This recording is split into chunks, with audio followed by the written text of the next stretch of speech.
시민이 언론의 인싸가 되는 그날까지 언론화사 시작합니다. 저는 오은혜고요. 우리 교수님 반갑습니다. 네, 반갑습니다. 오늘 저희가 KBS로 왔습니다. KBS로 온 이유를 영상으로 바로 보여드리도록 하겠습니다. 상에선 여객선 세월호가 승객 470여 명을 태운 채 가라앉고 있었다. 사고가 확인된 직후부터 지상파 3사 등 주요 방송사들이 일제히 특보 체제를 가동하기 시작했다.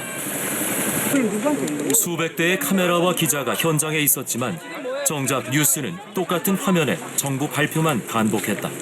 자 보세요, 카메라 기자. 어디야 이거 아무도 없잖아. 봐, 어선밖에 없잖아. 어선.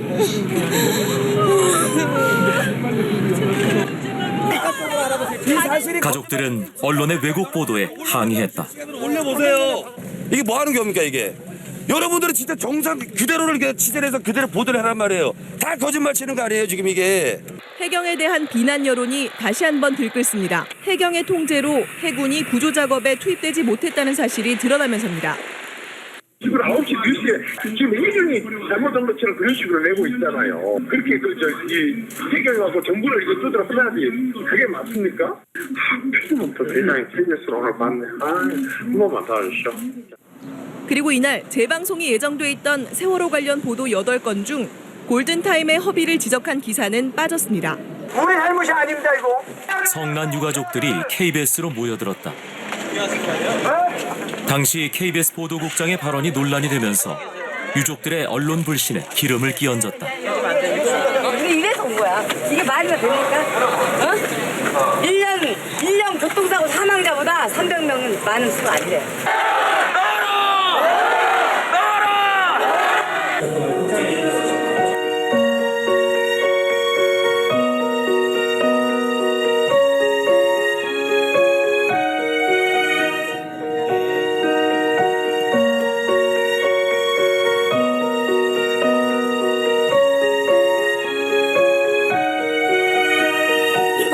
이게 여러분들이 진짜 정상 그대로 이렇게 취재해서 그대로 보도를 하란 말이에요. 다 빼라고! 야!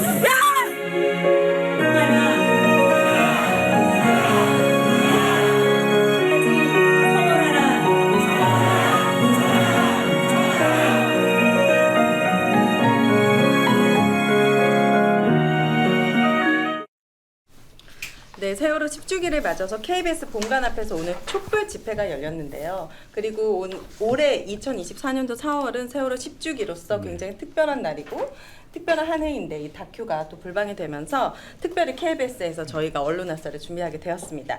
자, 오늘 아주 특별한 분을 모셨습니다. 4.16 세월호 참사 가족협의회 진상규명 부서장을 맡고 계신 단원고 2학년 7반 정동수 아버님을 모셨습니다. 반갑습니다. 네, 반갑습니다. 동성호입니다. 네, 지금 촛불 집회 하시고 바로 또 이렇게 막 맞으시고 또 오셨는데 나와주셔서 진심으로 한 번 더 감사드립니다. 아니, 저희가 정말 고맙습니다. 10년이 지나다 보니까 네. 이제 방송에서나 이제 이런 게 불러주는 데가 없어요. 네. 세월호 참사를 계속 정부는 지우려고 그러다 보니까 네. 다들 꺼려하는데 이렇게 불러주셔서 오히려 저희가 정말 고맙습니다. 아닙니다. 오늘 나오신 김에 하시고 싶은 말씀 마음껏 많이 편하게 하시고 돌아가실 수 있도록 저희가 준비했습니다. 자, 그렇다면 패널 소개부터 하도록 하겠습니다. 오늘은 특별히 TBS부터 돌아가면서 소개해 주시죠. 안녕하십니까. 전국 언론노동조합 TBS 지부장 송지연입니다. 네. 네, YTN 지부장 고한석입니다. 네. 아니, 둘 눈치 보지 말고. 네. 훨씬 넘어가면 네. 네. MBC 본부장 이호찬입니다. 네, KBS 본부장 강성훈입니다. 네, 반갑습니다. 자, 한 주 동안 우리 큼티들에게는 무슨 일이 있었는지 또 한 주도 풍성했더라고요. 네. 자, 큼티들의 한 주 동안의 브리핑 시작해 보도록 하겠습니다. 먼저 TBS. 지난 한 주 동안 어떤 일이 있었죠? 갑자기 제가 마음이 막 먹먹해져가지고. 그죠. 저희가 영상을 보고 오니까 10년 전으로 되돌아간 느낌 때문에 많이 침울한데 끌어올려야 합니다. 네. 네. 많은 일들이 있었어요. 일단 저희 대표이사가 사직서를 제출한 상황이고요. 누가요? 누가 저희 사직서? 정태익 대표가 네. 구조 조정을 앞두고 이제 구조조정을 더 이상 자기는 진행할 수 없다. 사표? 네. 그래서 네. 사직서를 던졌고요. 아직 서울시가 수리하지는 않았습니다. 네. 네. 근데 현재 경영지원본부장, 그다음에 그러니까 인사, 그다음 전체적인 경영을 책임지는 경영지원본부장도 지금 희망퇴직을 신청한 상태라서 역시 지금 저희 TBS가 지금 어떻게 될지 오리무중이고요. 네. 오늘 서울시의회에 시정질의가 있었습니다. 그래서 저희 구성원들 50명 정도가 가서 지금 폐방만은 막아달라는 네. 그 릴레이 탄원서 낭독을 좀 했습니다. 네. 아마 사진이 준비되어 있을 텐데요. 한번 보실게요. 네. TBS 구성원 및 가족의 없나요? 릴레이 탄원서 낭독 집회. 네. 네. 그래서 정말 약간 울음바다였어요. 어디서 하신 거예요, 이 낭독? 서울시의회 앞에서 했습니다. 네. 그래서 지금 자발적으로 휴가를 낸 거고요. 그다음에 호소를 했는데 많은 사연들이 있었어요. 그래서 지금 남편이 네. 저희 구성원 중에 한 분은 남편이 지금 뭐 이제 병이 있으셔가지고 네. 자기가 가장인 거예요. 그래서 네. 뭐 그런 사연부터 시작해서 지금 사실은 저희 라디오 PD나 아나운서들이 지금 굉장히 고통을 겪고 있는데요. 그런 부분들에 대한 얘기. 네. 네. 그리고 동료들이 하나둘씩 계속 사라지는 것에 대한 그런 아픔들에 대해서 얘기를 했습니다. 네. 알겠습니다. 자, 그럼 사진은 안 보고 넘어가는 걸로 할까요? 준비해서 보여드릴게요. 네. 자, YTN은 어떤 일이 있었죠? 네, 유진그룹이 YTN 최대 주주로 승인을 받았고 받자마자 유진그룹이 그 YTN 암흑기를 주도했던 김백 씨와 김백 상무죠. 전 상무와 배석규 씨를 각각 사장으로 내정하고 유진 ENT 사회이사로 임명을 했고요. 이게 잘 모르잖아요. 김백이라는 사람을 모르죠. 그냥 단순하게 설명하면 그냥 이명박이 다시 대통령이 됐다. YTN 입장에서는 네. 그렇게 보시면 돼요. 어마어마하게 끔찍합니다. 그 세월호와 관련해서는 세월호 보도를 YTN의 세월호 보도를 참사 수준으로 이끈 사람이고요. 그때 네. 김백이란 사람이요? 예, 김백, 네. 배석규. 그때 그 YTN 구성원들 많이 참담해했고 반성문도 많이 썼었습니다. 네. 그리고 지금 유진그룹의 최대 주주 승인을 취소해달라는 행정소송을 냈고 그리고 일종의 가처분인 집행정지 신청도 내놨는데 다음 주에는 집행정지 신청 결과가 나올 것 같아요. 네. 그래서 어떻게든 탄원서라도 많이 써서 법원에 제출해 보려고 네. 탄원서도 받고 있습니다. 뭐 더보기에 링크 있으니까 네. 많이들 탄원서에 서명해 주시면 감사하겠습니다. 네, 알겠습니다. 네, 게시판에도 왜 탄원서 링크가 올라가죠? 어떤 게시판이요? 우리 방송 게시판. 더보기. 네. 아, 더보기. 저희 게시판에 링크 있으니까 탄원 많이 해주시면은, 그러니까 유진그룹의 인수가 잘못되었다. 가처분 신청 네. 탄원에 많은 도움을 드릴 수 있을 것 같고요. 자, KBS는 어떤 일이 있었죠?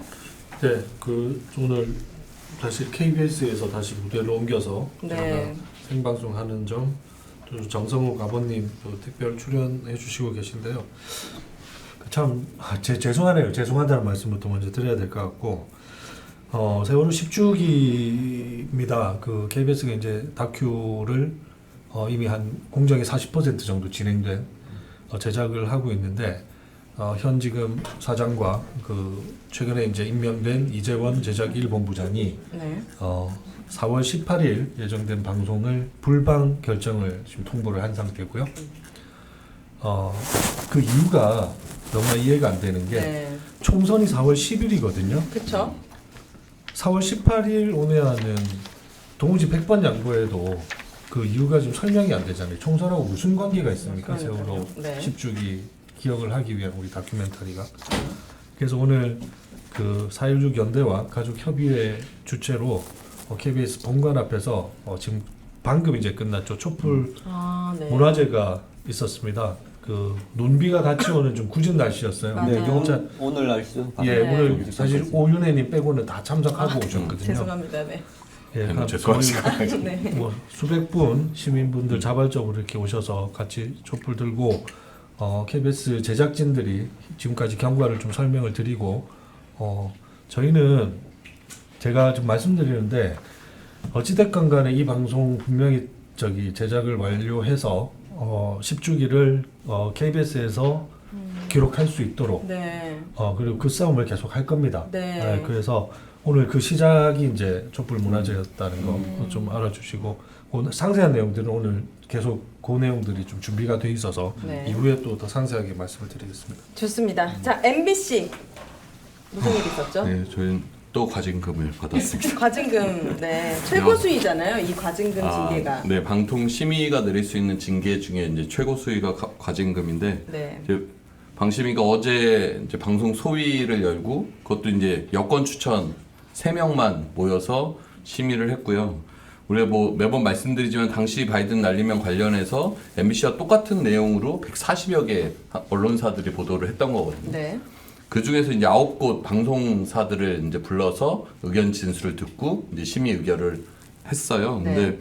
MBC는 과징금, 그다음에 YTN은 관계자 징계, 그다음에 JTBC랑 OBS는 주의. 이렇게까지가 이제 법정 제재고, 네. 나머지 뭐 KBS, 뭐 SBS, TV조선 뭐 등등등은 이제 그냥 권고 조치. 차이는 방심위에 가서 얼마나 이 문제에 대해서 적극 문제 제기를 하냐, 네. 아니면 말을 순순히 듣냐 이런 차이였던 것 같고, 이제 법원의 1심 판결을 갖고 이제 지금 권고를 받은, 그러니까 법정 제재 피한 언론사들은 뭐 사과를 한다거나 뭐 방송을 내린다거나 뭐 수정을 한 이런 부분들은 이제 법정 제재 피했고, 이제 그것에 좀 문제 제기를 하고 그 좀 따르지 않는 언론사들은 세게 이제 지금 징계를 MBC만 하고, 세게 MBC는 이제 과징금이 제일 과징금. 세고, 그다음에 이제 YTN이 관계자 징계, 그게 두 번째로 센 징계거든요. 아. 그게 이게 며칠이죠? 어제 어제 네, 오전에. 오후잖아요. 오전인가요? 네. 그때 이제 의견 청취 같은 걸 한 거예요. 방송사 관계자들을 불러서 네. 의견 진술을 하는 거예요. 근데 그때 좀 강하게 속된 말로 개긴 언론사는 MBC랑 YTN이랑 JTBC 정도뿐이 없어요. MBC가 가장 세게 저항했고, 네. YTN 같은 경우도 이렇게 하면 언론 자유를 훼손할 수 있다, 침해할 수 있다라고 했더니 유일임 위원장이 네. 태도가 그게 뭐냐, 태도가 불손하다, 뭐 이런 식으로 지적을 하고, 그리고 언론 자유는 뭐라고 생각하느냐라고 하면서 되묻기도 하고, 하여간 황당한 일들이 벌어졌고요. JTBC 같은 경우도 그렇죠. 1심 판결이 이렇게 났지만 2심이나 상급심에서 최종 뒤집히면 판결을 어떻게 할 거냐는 식으로 항의를 했대요. 네. 그래서 MBC랑 JTBC 그다음에 YTN이 강한 법정 제재를 제재를 받았죠. 폈죠. 그 의견 진술을 하러 불러놓고 의견 진술을 하니까 더 세게 아, 그래요? 제재를 하는 건데. 네. 그러니까 KBS는 왜 네. 극찬했습니까? 그때 누가 오셨죠? KBS는 국장급이 오셨어요. 아니요, 저기 정치부장. 정치부장이 간 걸로 알고 있고요. 최동혁 부장이 간 걸로 알고 있고. 극찬 받았어요? 공손하게 사과했다고. 납작 엎드렸죠. 납작 엎드렸어요. 그 정치부장이 이번에 박민체제에서 바뀐 박민체 정치부장이 가서 네. 자기도 잘 제대로 안 안 들린다. 들린다. 안 들린다. 네, 그렇게 보도한 거 문제가 있다. 이런 식으로 그냥 바짝 엎드리니까 KBS는 이제 권고로 그냥 법정 제재 피했죠. 진술이 아니라 그냥 사과하러 간 거시네요. 반성 사과. 그러니까 이게 참 문제인 게 방심위가 사실 그런 기구가 아니잖아요. 이거 언론에 직접적인 영향을 미치는 거예요. 그러니까 언론의 제어가나 재승인의 방심위가 키를 쥐고 있으니까 네. 자기들이 원하는 그림을 그려놓고 이것에 맞지 않는 언론사들에게는 과하게 제재하고, 자기가 생각한 틀 안에 들어온 언론사들에게는 법정 제재를 피하게 하고, 그러니까 이런 식으로 하면서 언론을 계속해서 장악해 나가는 거거든요. 그러니까 류일임 위원장도 그냥 대놓고 그냥 인식 자체가 MBC가 처음 자막을 달았기 때문에 140여 개 언론사는 MBC를 따라한 거다, 이런 인식을 그냥 갖고 있어요. 이건 사실 140개 언론사에 대한 모독이란 말이에요. 각자가 똑같은 파일을 갖고 똑같이 듣고 보도했을 뿐인데, 그것을 마치 MBC의 보도를 다 모든 언론사가 따라한 것처럼 그렇게 하면서 MBC에게만 이제 과한 징계를 때리고, 거기에 대해서 이제 사과를 제대로 하지 않는 이제 다른 언론사들에 대해서 그거 좀 낮지만 또 중한 징계들을 내리는 거잖아요. 그때 그 방송된 클립들은 아직 인터넷에 남아 있나요? 저희 남아있죠. 저희도 남아 있는데 삭제 요청. 요구가 삭제하라는 거예요. 그런데 삭제를 한 데는 있죠. 네. KBS는 삭제했고 다른 뭐 종편 같은 경우는 다 삭제했고 YTN 같은 경우는 삭제를 하지 않고 밑에 1심 판결이 이렇게 났습니다. 보시는 분이 참고하십시오라고 올렸어요. 네. 근데 아예 내리라는 거예요. 그렇죠. 그거 안 내렸다고 또 법정 제재하는 거죠. 그러니까 YTN 같은 경우는 이제 그 내용들 보니까 어떻게 딱 무슨 판단을 하지 않고 되게 드라이하게 객관적으로 이제 의견을 전달한 건데, 딱 자막을 그렇게 달았다는 이유만으로 이제 징계를 하겠다는 그러니까 거죠. 자막도 그게 일이 벌어진 게 재작년 9월 22일이잖아요. 그때 한 6시쯤에 MBC에서 처음으로 국회에서 이 새끼들이 뭐 예산 안 해주면 뭐 바이든 쪽팔려서 어떡하냐 이렇게 나갔어요. 그래서 전 언론이 다 그렇게 썼고 네. 딱 듣고 그렇게 쓴 거예요. 그리고 대한민국에 그렇게 큰 이슈가 없었어요. 그날 오전에는. 그러면 24시간 뉴스하는 YTN은 어떻게 방송해야 돼요? 그러면 바이든이라고 했다. 그래서 야당에서 비난한다. 또 여권에서는 어떻게 뭐 해명했다. 이렇게 당연히 그렇게 방송할 거 아니에요. 근데 그게 문제라는 거예요. 그게. 대통령실에서 날리면이다. 바이든이 아니고 날리면이다라고 얘기한 건 13시간 후에요. 그렇죠. 네. 자, 민원사주 이슈가 있는 유일임이 과연 이거를 할 자격이나 있는지 그거에 관련돼서 계속 후속 보도가 나왔으면 하는 바람이 있습니다. 지금 이제 거의 200분 가까이 함께해주고 계십니다. 오늘의 메인 이야기로 넘어가 보도록 하겠습니다. 오늘의 메인 주제는 총선 끝나고 방송해 세월호 10주기 다큐 불방 결정입니다. 자, 2014년 4월 16일 저희가 오프닝 영상도 봤지만 정말 많은 국민들이 큰 슬픔에 빠졌던 세월호 참사가 벌어진 지 이제 벌써 10년이 흘렀습니다. 세월호 10주기를 맞아서 KBS가 다큐를 준비하고 있었는데 이게 불방이 결정이 되었고 이유가 앞서 말씀해 주신 것처럼 총선에 영향을 준다라는 이유 때문인데 이렇게 전혀 이해가 되지 않는 초현실적인 상황에 대해서 우리 아버님부터 이 불방 결정이 났습니다. 어떤 마음이세요? 글쎄요, 처음에 이 얘기를 들었을 때 왜라는 생각이 가장 먼저 들었고요. 왜 불방인가? 예. 네. 이유가 선거하고 이게 관련이 있는 건가? 네, 두 번째 든 이유. 네. 그러면서 마지막에 든 이유는 세월호 선체도 마찬가지거든요. 현재요. 세월호 선체도 네. 안전한 이유로 아예 지금 진입을 못하게 다 막아놔 버렸거든요. 안전 이유로요? 네. 내부에요. 네, 내부에. 아, 네. 그런 거를 딱 봤을 때 정부가 국가가 세월호 지우려고 하는구나 하는 생각 가장 먼저 들더라고요. 네. 네. 그러니까 해수부가 하는 게 지금 국가가 하는 거 똑같은 거예요. 그러니까 국가에서 KBS를 사연 낙하산 인사시켰던 것처럼 네. 똑같이 지금 이 행동을 하고 있다 보니까 역시 국가라는 것은 2014년 14년과 그 이후 변하지 않고 있구나. 네. 오히려 더 퇴보했으면 퇴보했지 우리가 앞으로 나가지 못하고 있구나. 과연 선거가 이 세월호하고 무슨 상관이 있을까를 가장 고민을 많이 하는 게 정말 저희 가족들일 겁니다. 그렇죠. 네. 그런데 아무리 고민을 해봐도 이 세월호 다큐 방송은 네. 선거하고 전혀 관련이 없습니다. 특히 이 다큐는 생존자 학생들의 이야기거든요. 생존자. 네. 네. 저 피해자들이 얘기가 아니라 네. 그때 당시 살아나온 학생의 10년을 어떻게 살아왔는지 어떻게 살고 있는지를 알려주는 거거든요. 네. 참 궁금해요, 저희들도. 어떻게 담아졌을지. 네. 네. 아이들이 어떤 생각으로 10년을 살아왔는지 대부분 부모님한테 얘기를 안 하거든요.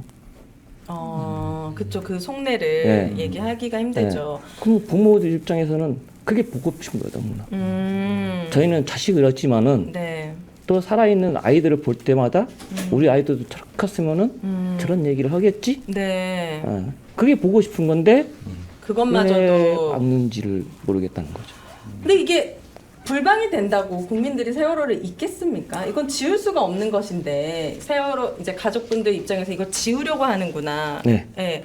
라는 생각을 가지셨다고 했는데 우리 길님은 어떤 생각이실까요? 지우려고 하는 것이 목적은 아닐 것 같고요. 네. 저는 이제 그렇게 생각하는데요. 이것을 슬픔을 같이 공유를 하고 네. 그 국가의 어떤 폭력, 국가의 어떤 실패 이런 부분들에 대한 의식들을 공유를 하는 것들에 대한 두려움이 있다고 생각이 들어요. 기억을 지우려고 하는 것은 이제 그것을 위해서 그렇다고 생각이 들고 네. KBS가 그것을 지금 방민체제에서 매우 적극적으로 지난번에 용산 대통령실을 간다고 보여준 것들이 있잖아요. 그들이 보여주고 싶은 것은 그런 것들밖에 없는 것이죠. 그러니까 기억을 지움으로써 이 시민들이 세월호 유가족분들 같이 공감하는 것 이러한 부분들에 대한 두려움이 있다라는 생각이 든 것 같아요. 네, 좋습니다. 저는 네. 이 정부는 자연스럽게 흘러갈 수 있는 문제를 왜 이렇게 크게 만들지? 긁어 부스럼 만드는 긁어 스타일. 부스럼 만들지라는 생각을 했고 3.1운동 때는 독립운동에 대해서 하는 거고 그 다음에 뭐 5.18 때는 광주 민주화 운동에 대해서 하는 거고 4.16이면은 세월호에 대해서 하는 게 너무 자연스러운 건데 네. 그거에 대한 애도를 할 수 있는 그런 것들을 막고 또 참사에 대한 진실을 상기시키는 더 나은 상황으로 가는 게 되게 공영방송에 어떻게 보면 하나의 그 의무이자 책무이죠. 의무인데 네. 이런 것들을 막으면 막을수록 오히려 세월호는 잊혀지는 게 아니라 더 성역화될 것 같다는 생각이 듭니다. 네. 그래서 제가 요즘 입이 거칠어지고 있습니다. 제가 사실 거치진 않은데요 아직. 왜냐면 저희가 그 방이 있어요. 언론사 방이 있는데 네. 제가 이 대본을 쓰자마자 욕은 안 했는데 그냥 요즘 제 입이 거칠어지고 있습니다라는 글을 남겼어요.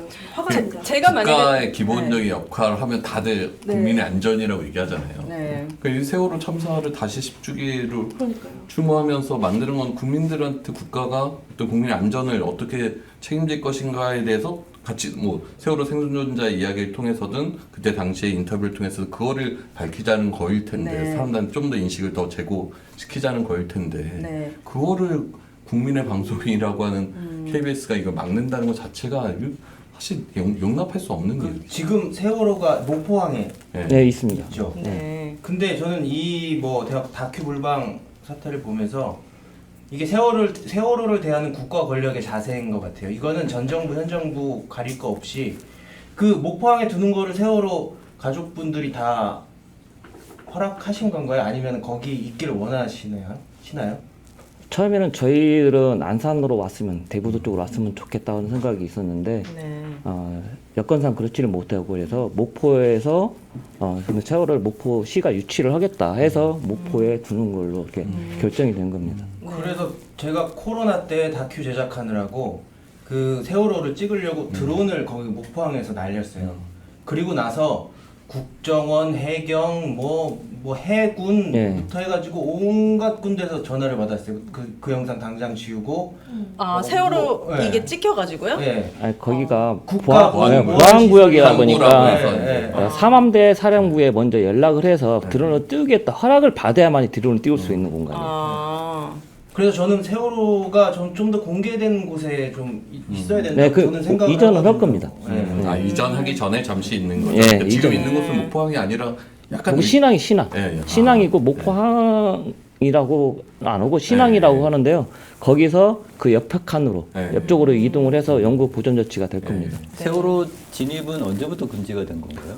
작년 7월부터 진입이 금지됐고요. 방송사들은 아예 들어가지 하는지 못합니다. 작년 7월부터? 네, 저희 유가족도 마찬가지로 아예 진입을 하지를 못하고 작년에 이제 윤석열 정부가 들어서면서 저희가 면담을 한번 한 적이 있습니다. 해수부 네. 주무관들하고. 근데 주무관이 한 5급 정도가 되거든요. 네. 근데 그때 주무관이 저한테 하는 말이 정말 어이가 없을 정도로 이런 말을 했어요. 하늘 색깔이 바뀌었으니까 조용히 있어라. 하늘 색깔이 바뀌었으니 조용히 유가족한테 네. 그런 그 얘기를 말을 했다고요? 직접적으로 했다고요? 네. 실명 그러면서 되게 이 세월호 불방을 봤을 때 딱 그 생각이 들더라고요. 그 세월호 진입을 금지하면서 하시는 말씀이 하늘 색깔이 바뀌었으니 가만히 있어라. 가만히 있으란 말은 그거 엄청난 트라우마의 트라우마를- 단어잖아요. 세월호에서. 그거를 유가족한테 직접 썼다는 거예요? 아니 어떤 사람들이 그 자리에 있는 겁니까 지금? 그러면서 제가 이 불방을 봤을 때 똑같구나 하는 생각을 가장 많이 했어요. 정말 자식을 잃은 슬픔도 지금 주체가 할 수 없을 만큼 큰데 이게 정쟁의 대상이 된다는 게 저는 굉장히 분노가 되거든요. 그 가제가 아직 정식 제목이 붙지는 않았지만 우리 아버님 말씀해 주신 것처럼 바람이 되어 살아낼게였어요. 가제가. 바람이 되어 뭐냐면 살아낼게. 이제 그래서 우리 생존한 학생들의 지난 또 10년 얘기를 담는 게 주 내용들로 이제 구성이 돼 있는데 네. 그러다 보니까 그 6월 연기하면서도 그 본부장 이재원 본부장이 얘기했던 게 PSTD 뭐 이런 기획으로 가라는 얘기까지가 나온 게 자 본인도 그러면은 그 제작의 내용이라든지 이런 것들을 알고 있었을 거란 말이에요. 네. 이게 실제적으로 그 당시로 우리가 다시 돌아가는 부분이 아니라 완전히 다른 구성이었다는 걸 알고 있는데 이재원이라는 자가 누구냐면요. 그 KBS 내에 이제 여러 가지 노조가 있습니다만은 그 공영 노조라고 잘 아시잖아요. 이 노조는 그 정체를 지금 알 수 없어요. 아무 구성원이 몇 명인지 이런 것들을 공개하지 않고 있는 노조입니다. 대략 한 30명 정도가 가입해 있는 걸로 추산만 될 뿐이고 가장 극우적인 그렇죠. 거의 뭐 태극기를 넘어서는 수준의 인식을 가지고 이런 정도의 얘기를 하는데 그 노동조합이 오늘 오전에 올린 성명이에요. 외부 게시판에 올린 성명인데 뭐라고 이재원 씨가 네. 지금 제작 1본부장이 된 지가 불과 한 몇 주 되지 않았는데 그 전에 청주 총국장 발령을 받았어요. 저희 청주 KBS 청주의 대표입니다. 네. 청주 총국장. 총국장. 예. 네. 그 대표를 받은 지 한 달 만에 지금 제작 1본부장으로 온 네. 양반입니다. 원래는 라디오 PD였고요. 아. 근데 이 양반이 그 청주 총국장 발령을 받은 게 그만 대략 12월 정도로 기억하거든요. 공영노조 위원장에서 바로 갔어요. 노조 위원장 오늘 이 성명을 올린 노조 위원장을 하다가 네. 바로 청국장을 간지 지금 한두 달 만에 이제 제작 1본부장까지 와서 이 사단을 지금 내고 있는데 그 노동조합이 정의한 세월호 사건은 무엇인가를 제가 한 줄 좀 읽어드릴게요. 이 인식을 네. 아셔야 되기 때문에 이런 거예요. 그날 진도 앞바다에서 일어난 것은 단순 해난 사건이었다. 그러나 사건 발생 후 우리 사회의 좌익 세력들은 엉터리 음모론과 마타도를 퍼뜨렸고 유족의 슬픔과 분노를 이용해 정부와 대통령을 공격했다. 그 과정에서 KBS도 커다란 혼란을 겪었다. 제 뒤에는 다 생략하겠습니다. 네. 이 정도의 인식을 가진 양반입니다. 그 사람이 이번에 세월호 다큐 불방을 결정한 본부장이라는 제가 거죠? 듣기로는 그 노조 확인되지는 소속에. 않았지만 전에 듣기로는 박민 사장도 처음에 엄청나게 질타를 했다고 그래요. 이 사람을? 총선이랑 무슨 상식이 있으면 당연히 질타를 해야죠. 그렇죠. 질타를 했는데 제가 볼 때는 이자는 박민을 두려워하지 않아. 그래요?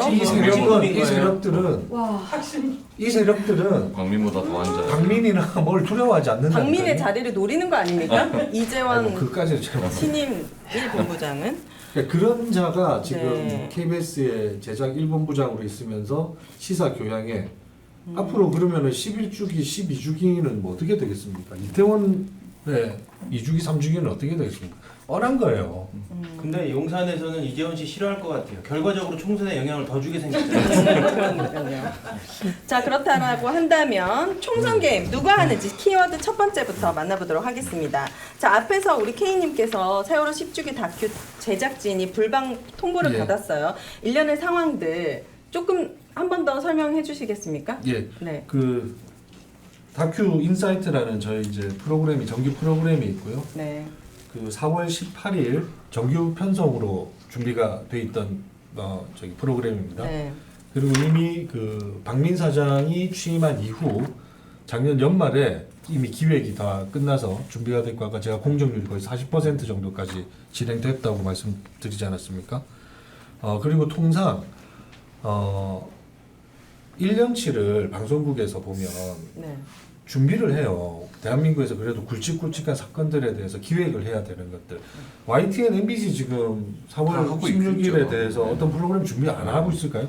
제가 볼 때 그 4월은 대한민국 4월은 10주가 된 올해 2024년 4월은 방송국에서 그거 안 하면 우리는 다 직무유기예요. 당연하죠. 근데 그런 것들을 KBS 안에서만 유독 그 제어하고. 준비됐던 거를 갑자기 이재원이라는 자가 등장하면서 총선이라는 말도 안 되는 논리를 가지고 이런 것들을 불방시켜 버린다.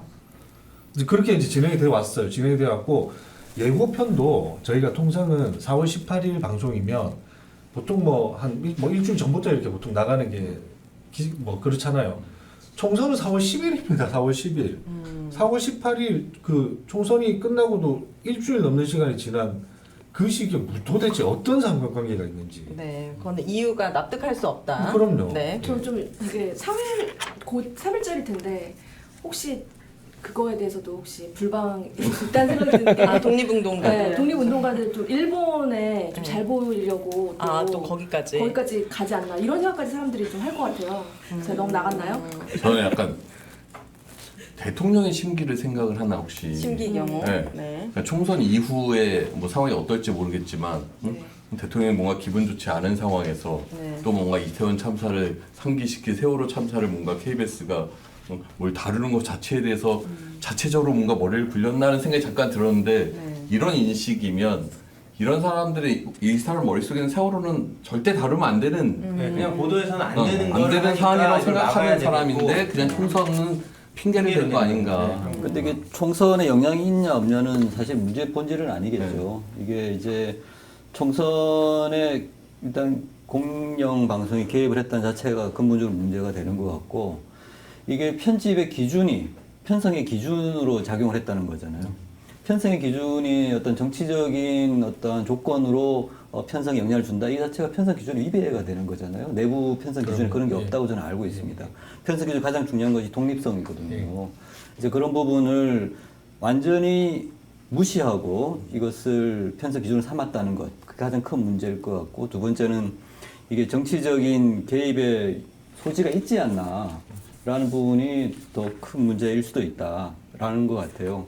총선에 직접 영향을 주고 안 주고는 이젠 크게 줄 것 같다는 생각이 드는 것 같아요. 네. 이 부분은 나중에 어쨌든 언론 정상화 과정에서 분명히 문제시 돼야 되지 않을까 싶습니다. 세월호 유가족분들과 같이 이 부분은 계속 문제를 좀 제기를 했으면 좋겠다. 네. 생각이 듭니다. 좋습니다. 자, 키워드 두 번째입니다. 다시 촛불을 든 이유로 넘어가 볼 텐데요. 저희가 오늘 방송하기 전에 저 빼고 여기 계신 모든 분들이 세월호 유가족분들과 또 시민의 100여 명이 넘는 분들이 KBS 여의도 본관 앞에서 촛불을 들고 있었습니다. 분위기, 다녀오신 분들 분위기 좀 얘기해 주세요. 이동관 탄핵 이후 두 번째 촛불이라면서요. 오늘 날씨가 굉장히 안 좋았음에도 불구하고 많은 분들이 나와주셨는데. 뭐 아무래도 우리 저기 가족 협의회와 연대 쪽에서 이제 준비한 문화제이긴 하지만 KBS로 인해서 불거진 일이기도 하고, 또 저희 이제 조합에서 또 특히 이제 KBS 내부 구성원들이 분노하는 분들이 많아요. 그래서 KBS 구성원들도 이제 많이 참석을 하신 걸로 보이더라고요. 네. 치욕스럽죠. 저희 역시도 저희 내부 구성원들은 치욕스럽고, 제가 이제 그 뭐 아시는 분들도 이렇게 얼굴을 쭉쭉 봤어요. 봤더니 참 뭐라 그럴까요? 이 무슨 반성 성찰을 넘어서 좀 말로 이렇게 표현하기 힘든 좀 그런 치욕스러움, 네. 그 치욕스러움에서 시작되는 좀 이렇게 결기 같은 것들이 좀 많이 읽혀졌고, 네. 오늘 이제 아마 경과 보고했던 제작진들도 이제 올라갔지만 아마 상당히 지금 심리적으로 정신적으로 많이 힘드실 거예요. 오늘 또 많이 우셨다고 하더라고요. 이게 또 제작진들이 이제 우리 가족분들이나 찾아가서 이 상황을 설명해야 되는 것들이 뭐 진짜 아까 10년 지났지만 단 한 걸음도 못 나가고 있는 이런 상황들에 대한 뭐 같은 위로 뭐 이런 것들이었을 겁니다. 그리고 나머지 또 자발적으로 참여해 주신 시민분들은 뭐 분노하셨죠. 그렇죠. 분노하셨고, 그냥 이게 상식적이지 않은 것에 대한 분노. 한 분은 그런 얘기도 하시더라고요. 어머니 돌아가셨는데 기일이 오늘인데 2달 뒤에 제사 지내라는 그게 받아들일 수 있겠느냐. 이제 그런 꼴인 거잖아요, 이게. 그렇죠. 그래서 시민들은 분노하셨고, 내부 구성원들은 지금 침통한 상황이고, 그걸 같이 이제 또 지켜보고 연대해 주신 우리 MBC, YTN 동료분들, TBS 동료분들은 또 아마 감회라든지 바라보는 시각이 조금 더 달랐을 거예요. 네. 어떠셨었는지. 그러니까 저희가 2017년에 파업을 통해서 이제 경영진을 몰아내고 다시 이제 복귀했을 때, 그때 오셨을 것 같긴 한데, 이제 세월호 유가족분들 이제 합창단에 오셔서 이렇게 노래를 같이 불러주시면서 저희가 뭔가 사죄를 드리고 같이 뭐 함께 좀 눈물 흘렸던 그때가 사실 좀 기억이 나거든요. 당시 세월호 참사 때 정말 공영방송들이 MBC도 가장 앞장서서 잘못된 보도들을 온갖 쏟아내고 잘못된 프레임들 만들고 유가족들을 막 깡패 취급하는 그런 인식들의 경영진들이 있었던 시절이었잖아요. 그때 죄송스러움이 사실 공영방송을 정상화시키는 데 있어서 어떤 되게 큰 동력으로 자리 잡았던 건데, 이게 10년 만에 다시 또 그때로 돌아가는구나라는 좀 생각이 들어서 되게 뭐 제작진들도 그렇지만 거기 참석하는 언론노조 동지들도 아마 되게 죄송스러운 마음이 많이 들었었고, 저도 약간 좀 그런 마음이 들었고, 저는 이거를 약간 우리가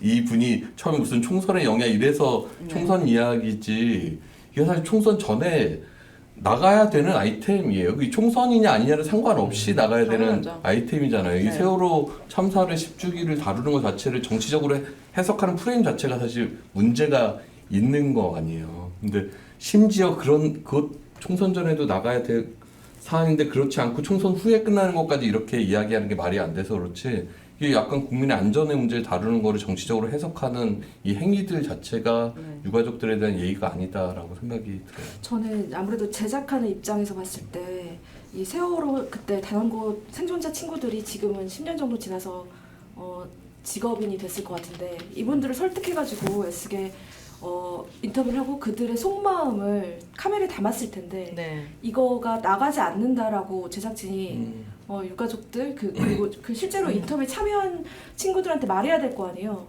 그러면 그 친구들의 실망감이라든가 약간 배신감을 생각하면 너무 죄송하죠. 너무 미안한 일이고. 네. 네. 어떻게 저는 너무 죄송하다는 말씀밖에 아까 말씀 주셨는데 네. 저도 기억나는 게 이제 이 언론 장악 저지를 위한 언론 노동자분들의 투쟁에서 그때 세월호 유가족분들이 방문하셨어요. 2017년에. 그러니까 이게 그때 기레기라는 말이 굉장히 사회적으로 많이 유포될 때잖아요. 그런 상황 속에서 언론인들을 방문하셨단 말이죠. 지지하신다고.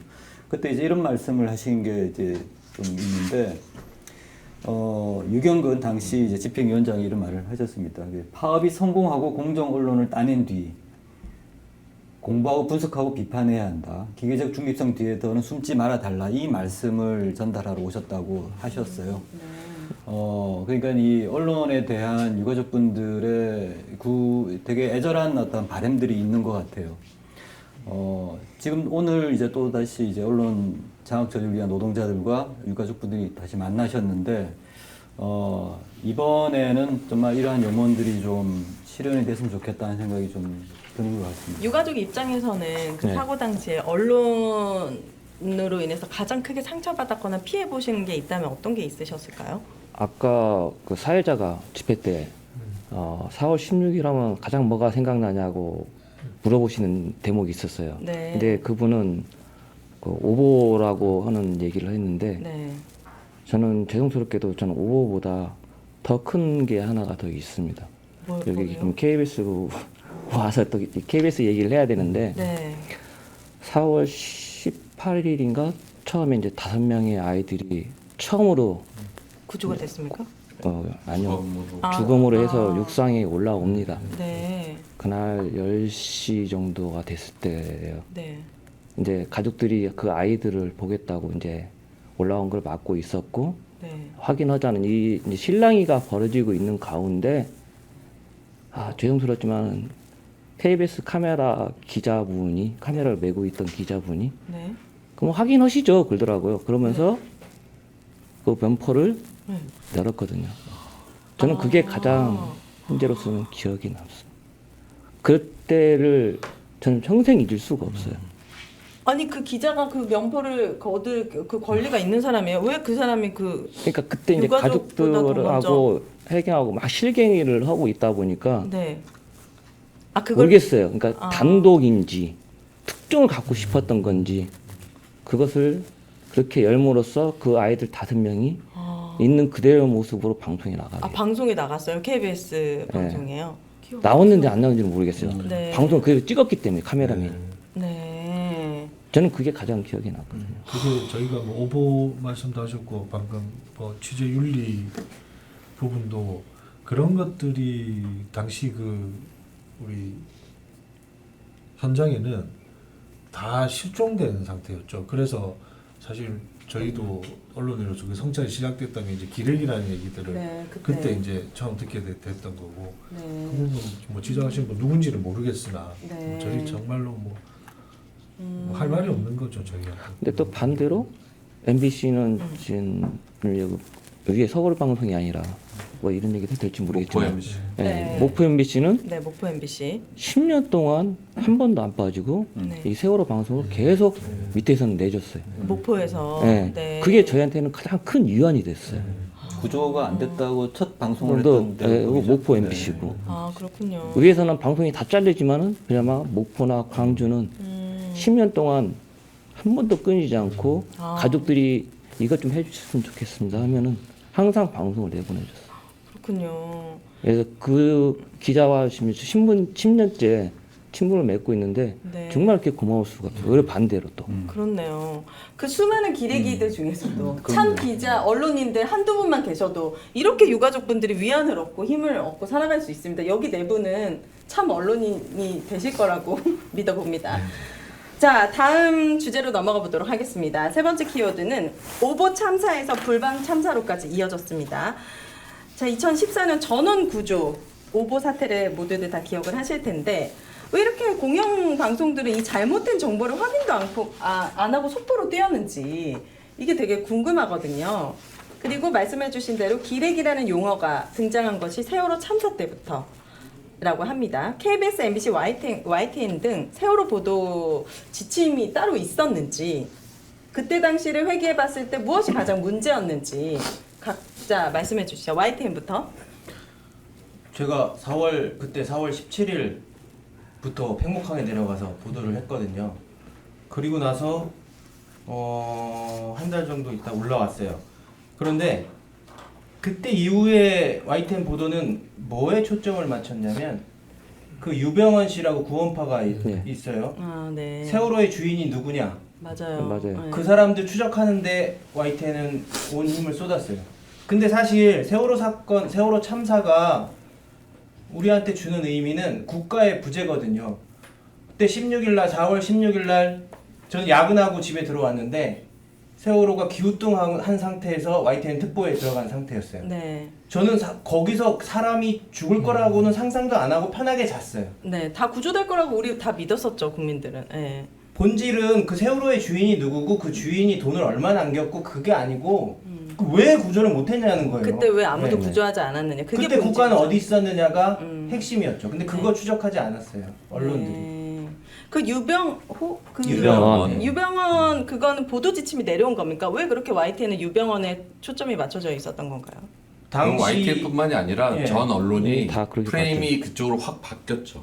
그러니까 그게 뭐 정권이 하나하나 뭐 이렇게 해라라고까지 지침을 내리지 않았더라도 네. 그때 당시는 2014년은 이명박 정권 시절에 지금 우리가 이제 적폐 경영진이라 불렀던 사람들이 언론사를 다 장악하고 있던 시절이었고 네. 물론 현장에서 일하고 있던 기자들은 저희의 동료들이 있었어요. 이제 그런 상황에서 이제 위로부터의 이제 이 프레임을 전환하는 시도들에 대해서 현장에 있던 저희 기자들이 세게 막지 못했던 거죠. 네, 뭐 일부 저항은 했지만 그럼에도 저희도 각자 현장에서 그런 나쁜 보도를 하는데 막지 못한 책임들이 되게 크고요. 그게 아마 해수부 지침에 그렇게 돼 있을 거예요. 아마. 제가 알기로는. 네.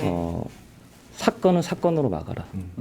해수부 지침이 그렇게 돼 있는 걸로 알고 있어요. 그래서 세월호 참사에서 유병헌으로 넘어간 게 바로 그 해수부 지침으로 제가 알고 있습니다. 그리고 기억나실지 모르겠지만 심지어 어떤 보도도 있었냐면 유병헌 일가를 추적하는데 그 아들이 엄청 뚱뚱해요. 네. 그리고 네. 뭐 여자친구도 있어요. 그래서 도피했어요. 여자친구가 아니라 부인? 아니 아직 보디가드.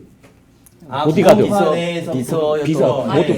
네. 여자로 이렇게 넘어가죠. 네. 네. 그래서 그 안에서 뭐 이렇게 숨어 있다가 치킨을 먹었느니 말았느니 그런 것까지 보도를 했다고. 근데 그게 본질이냐고요, 세월호 사건. 이게 취재 보도해줄 때 보통 이제 그걸 하시는 언론사가 제일 먼저 비난을 받죠.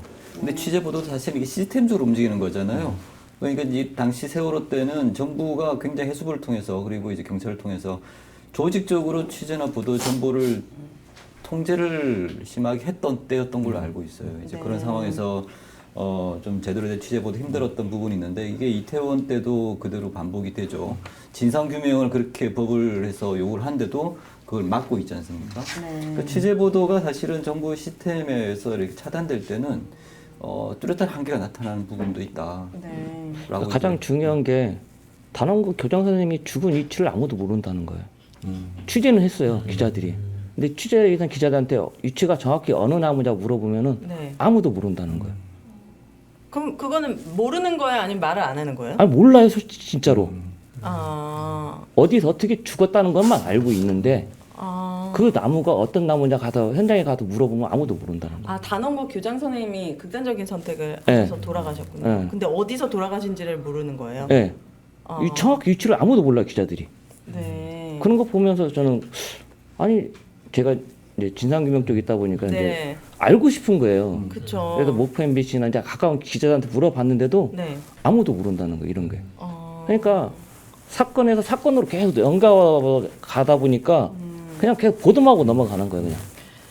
그러니까 언론의 당시에 어떤 총체적인 문제가 다 집약돼서 세월호 참사 때 드러났다라고 보이거든요. 기존의 잘못된 관행들, 취재 윤리의 문제, 당시 언론이 장악됐던 문제, 정권의 보도 통제 이런 게 다 어우러져 갖고 정말 최악의 언론 보도들이 쏟아졌던 그런 때였죠. 그때 세월호 보도 참사를 냈던 그때가 배석규 사장, 김백 상무였습니다. YTN에 그 사람들이 다시 돌아온다는 거예요, YTN에. 그러니까 네. 마찬가지예요. 저희 지금 얼마 전에 이제 사면된 그 적폐 경영진들 김장겸 씨가 그때 당시 보도국장이었어요. 그래서 처음에 이제 유족들이 항의하고 막 이런 것에서 이걸 약간 세력이 붙었다 이런 식으로 편집회의에서 얘기하면서 유가족들의 어떤 뭐 순수성을 되게 훼손시키는 이게 정쟁화로 만들려고 하는 그런 것들. 그때 당시 보도를 책임졌 그 당시에 이제 전국부라고 이제 각 지역사 네트워크를 총괄하는 부장은 그때 이제 잠수사의 죽음에 대해서 유족들에게 책임을 떠넘기고. 그러니까 그런 류의 사람들이 언론사를 장악해서 그런 보도들이 쏟아져 나오던 때였고, 저는 뭐 그분들만의 책임이라고 생각하지 않아요. 저희 그때 같이 현장에 있었던 우리 MBC 기자들도 많이 문제였고 그 이후에 많은 반성들을 했었는데, 하여튼 그런 문제점 있는 보도들이 쭉 이어졌었고, 그러니까 보도 통제 이런 것도 뭐 다양한 면에서 뭐 이루어졌지만 뭐 KBS도 그렇고 그때 이제 보도 나왔던 것들이 이제 방통위에서 세월호 관련 뭐 재난 상황반 운영 계획 이런 것들을 문건 만든 게 나중에 이제 알려지고 했었거든요. 그러니까 이게 저희가 이제 MBC 정상화 위원회라고 내부 자체적으로 이제 조사 보고서를 언제 만든 거예요? 이게 18년 그쯤에 그때 2018년? 해서 예, 이제 저희가 17년 이후 복귀한 이후에 네. 18년 19년 그때 당시에 이제 만들었던 건데 네. 그때 이제 예를 들어 방통위가 이제 보도 통제 관련 문건을 4월 22일 날 이제 만든 것들이 나중에 발견이 됐는데 4월 25일 날 이로부터 이제 사흘 뒤에 이제 그때 안광한 사장이 담화문을 내요. 그래서 세월호 사건이 채 마무리되지는 않았다. 다만 방송은 전체 국민의 정서와 생활의 안정을 고려하여 원상으로 되돌아가고 있다. 그리고 MBC 관련 보도가 되게 절제된 보도라고 치하하고 그러면서 그때 당시에 이제 일반 다른 프로그램들 다 죽이고 이제 특보 체제에서 MBC가 이제 예능 프로그램이나 이런 것들을 다시 시작하죠. 그러니까 그때 당시 이런 식으로 그러니까 뭐 유족들이 우는 것도 내지 마라. 그다음에 자체적으로 세월호 안에 찍은 그 핸드폰 동영상 이런 것들도 보도하지 마라. 이 온갖 내부적으로는 그런 통제들이 이루어졌었고 유가족들에 대해서 정쟁화시키고 뭔가 세력이라는 식으로 몰아가고 이런 보도들이 계속 이어졌어요. 그 당시에 그래서 이제 사건 참사 이후에 뭐 일주일 이렇게 지나고도 여기 나와 있지만 일상으로 돌아가자 이제 이런 류의 이제 위에 지시들이 막 내려오고 그게 지금 사실 아까 말씀하신 것처럼 10년 지나서 다시 KBS에서 이게 불방 사태는 다시 그거 역시 이제 지우기의 일원 아닌가 하는 그런 생각이 더 강하게 드네요. 그러니까 정부가 세월호를 그렇게 대하고 국가 권력이 세월호를 그렇게 바라보니까 예전에 단식 같은 거 하실 때 앞에서 폭식하는 그런 인간들이 있었잖아요. 그런 사람들이 나오는 거예요. 그 사람들이 괜히 나온 게 아니라 그때 사회 분위기와 공기가 그랬던 거예요. 네. 저는 세월호 참사가 세월호 참사 이전과 이후로 대한민국이 나눌 수 있다고 생각하거든요. 그 전에는 IMF였다면 저는 그 이유는 세월호라고 생각해요. 왜냐면 저 스스로도 되게 힘들었거든요. 그때 당시 아마 많은 부모님이나 아니면은 많은 분들이 그거에 대해 되게 아파하고 힘들어하고 나의 문제인 것 같이 그런 생각이 들었을 텐데 교통사고나 해난사고라고 이렇게 치부하고 이게 뭐 좌파들이 이걸 이용한다고 얘기를 하는데 전혀 그렇지가 않고 이건 공감의 문제인 것 같고 인간을 바라보는 시선에 대한 문제인 것 같습니다. 저는 솔직히 개인적인 말씀을 드리면 그때 제가 애를 낳지 말아야 되겠다고 생각했던 계기가 된 게 이 세월호 참사였어요.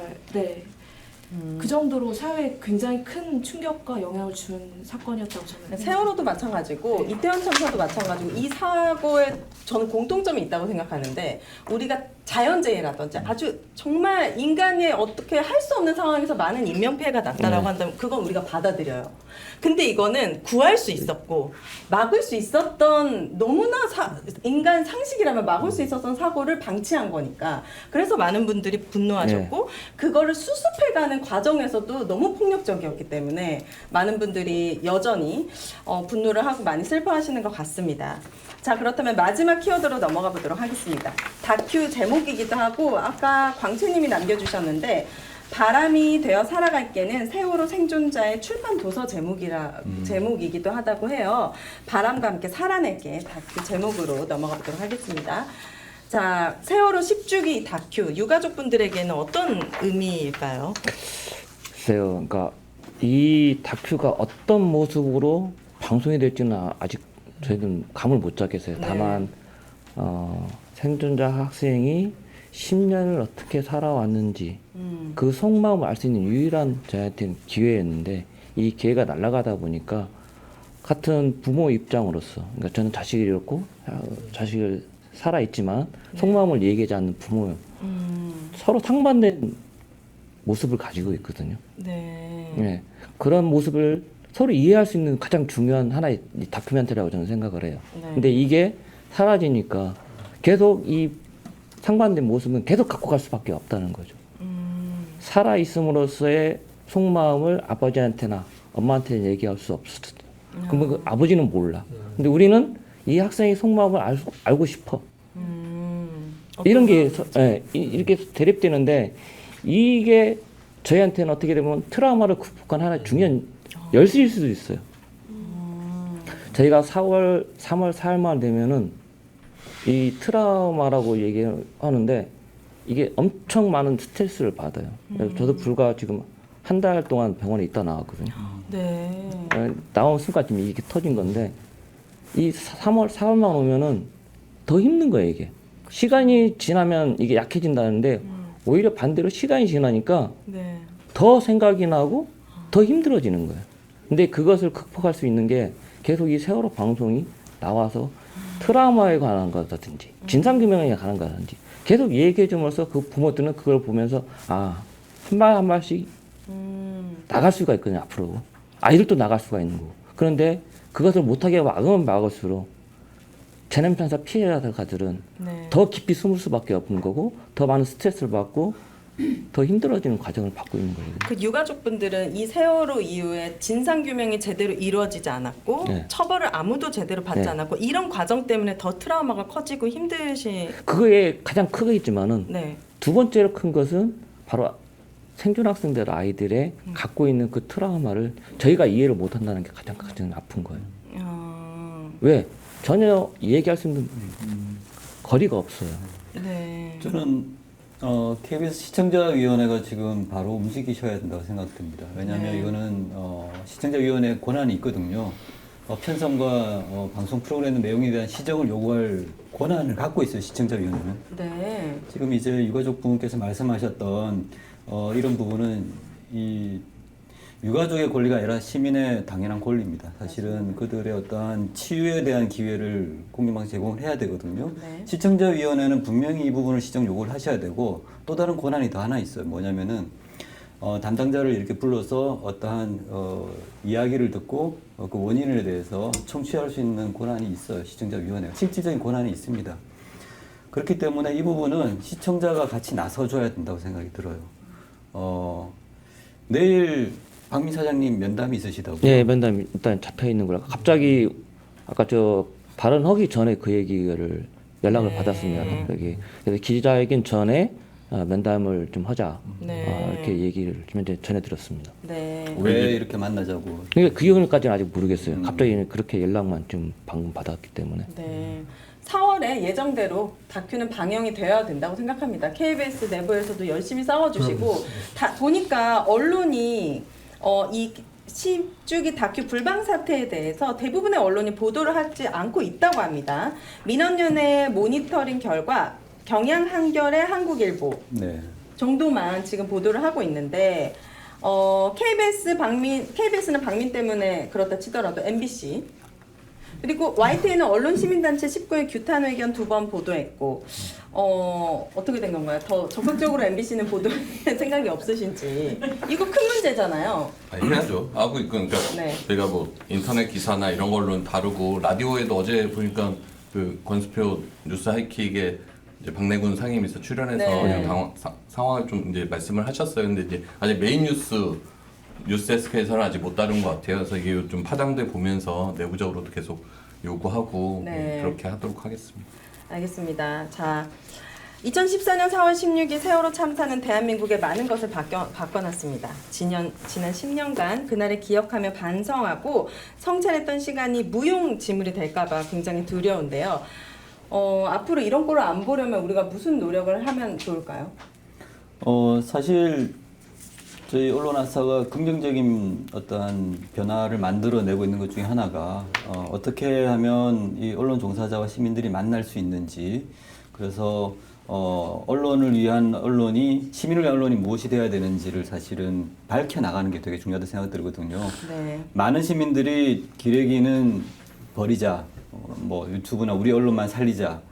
사실 그렇게 되면은요, 사회가 공통의 가치 언어로 소리를 만들어낼 수 있는 중요한 기구나 제도가 없어지는 거거든요. 네. 오늘 저희가 이런 자리도 사실은 굉장히 중요한 공동의 연대 행위다. 네. 그래서 시민들이 저희가 요청하는 이런 부분들에 대해서 냉소를 좀 접으시고 적극적으로 같이 좀 함께 해주시는 게 정말 필요하지 않을까 싶습니다. 네. 저는 유가족분들에게 하늘색 바뀌었으니 가만히 있으라 얘기했던 그 사람에게 얘기해주고 싶습니다. 가만히 안 있고 하늘색 우리가 다시 바꾸겠다. 총선 때 총선의 영향을 정말 주게 만들었어요. 추모하는 것은 인간의 도리이고 기본적인 것인데 이거를 막는다는 것은 아주 잘못되었다. 4월에 꼭 세월호 10주기 반영되길 바라고 다른 언론들에서도 이 10주기 세월호에 대해서 깊이 있게 다뤄주고 유가족 분들의 목소리를 많이 들어주고 그런 기회가 많았으면 좋겠습니다. 저는 그 유가족분들도 되게 10년이 좀 되게 허망하게 느껴지실 것 같고 전혀 한 걸음도 나아가지 못한 느낌이잖아요. 근데 그 주인공으로 인터뷰를 했을, 지금은 이제 성인이 됐을 텐데 그분을 생각을 하면 되게 어렵게 10년 만에 그때 쭉 트라우마를 어렵게 결심하고 털어놨을 텐데 이게 또 다시 막힌다고 하면 그분 입장에서도 우리 사회가 10년 동안 진짜 나의 어떤 이 트라우마 아픔을 받아줄 거에 하나도 달라진 게 없겠구나, 그 좌절감을 생각하니까 이게 너무 사실 좀 안타깝거든요. 어떤 식으로도 사실 이 다큐가 좀 나갈 수 있게 노력을 좀 해야 될 것 같아요. 좌절감이 아니라 오히려 더 분노를 느끼게 돼요. 그러니까 저희 세월호 참사에서 총 3번의 조사가 있었습니다. 그러니까 흔히 말하는 일기 특조위, 그다음에 선체조사위원회, 4.3사 특별조사위원회 3번의 조사가 있는데요. 저는 이 3번 다 2014년부터 그때 당시까지 이야기를 계속 해왔습니다.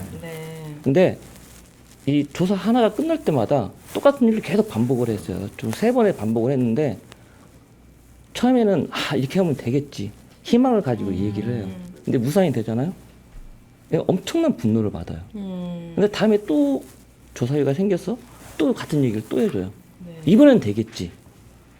그때부터는 이제는 뭐라고 해야 되나, 정신이 나간다고 표현을 하는 게 맞을 거예요. 아마 지금의 학생도 그 정도까지는 가지 않을까.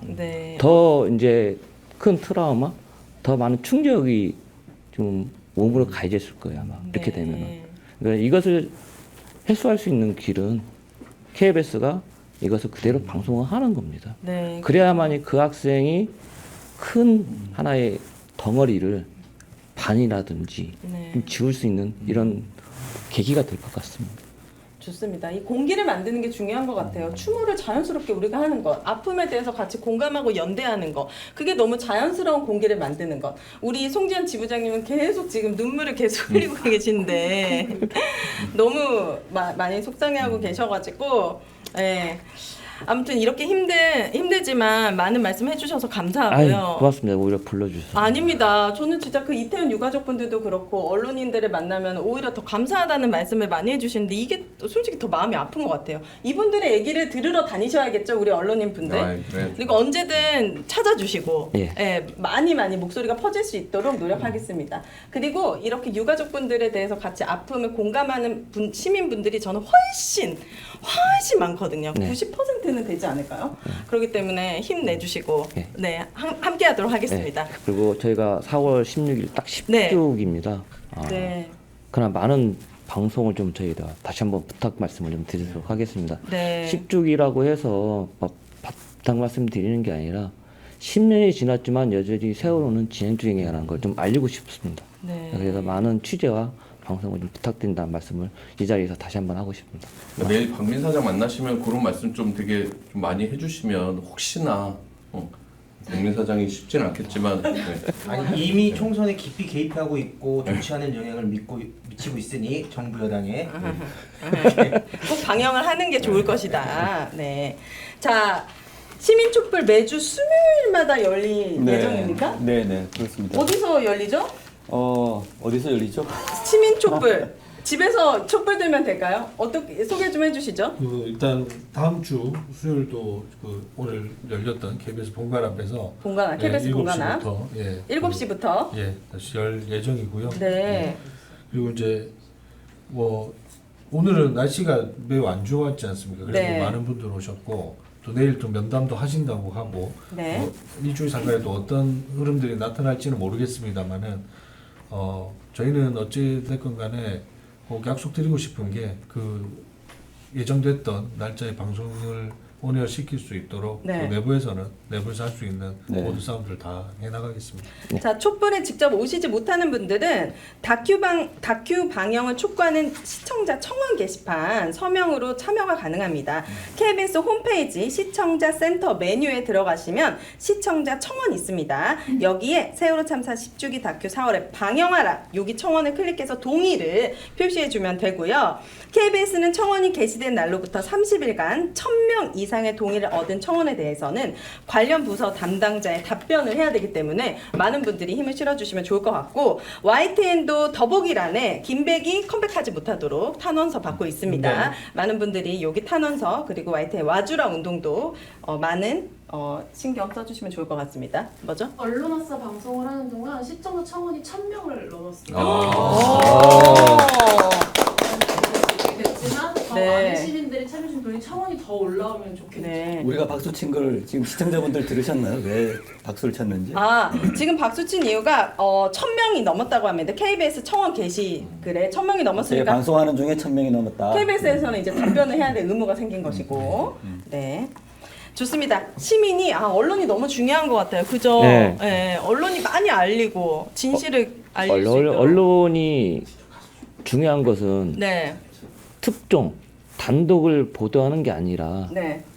이 사건이 왜 일어났는지를 꾸준히 짚어주는 게 전 중요하다고 생각을 합니다. 네. 지금 언론을 보면은 대부분 다 단독이나 특종을 쫓고 있거든요. 네. 근데 좀 더 밑에 시대로 내려간다 보면 기자들은 특종이나 특종을 쫓는 게 아니라 이 사건이 왜 일어났는지를 쫓기 시작한 기자들이 상당히 많이 있어요. 네. 그래서 안 밝혀진 사건들이 많이 밝혀지는 그쵸. 이런 게 뭐 예를 들어 꼬꼬무라는 이런 데서 많이 방송이 되는 걸 저도 봤거든요. 네. 근데 그런 기자들이 많을수록 사회는 바뀔 거라고 저는 생각을 합니다. 그렇죠. 특종이나 단독을 쫓는 게 아니라 그래서 그런 기자들이 많아지는 이런 좋은 네. 언론사가 됐으면 좋겠습니다. 네, 좋습니다. 광채님께서 이렇게 10,000원 후원해 주시면서 시민이 언론의 인사가 되는 그날까지 그리고 KBS 저리톡의 마지막 한마디 카피 언론의 관행은 여러분이 바꿀 수 있습니다. 네, 감사합니다, 광채님.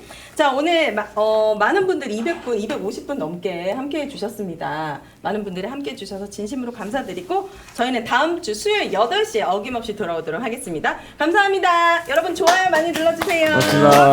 감사합니다. 네, 고맙습니다. 수고하셨습니다. 아이, 고맙습니다. 네. 수고하셨습니다.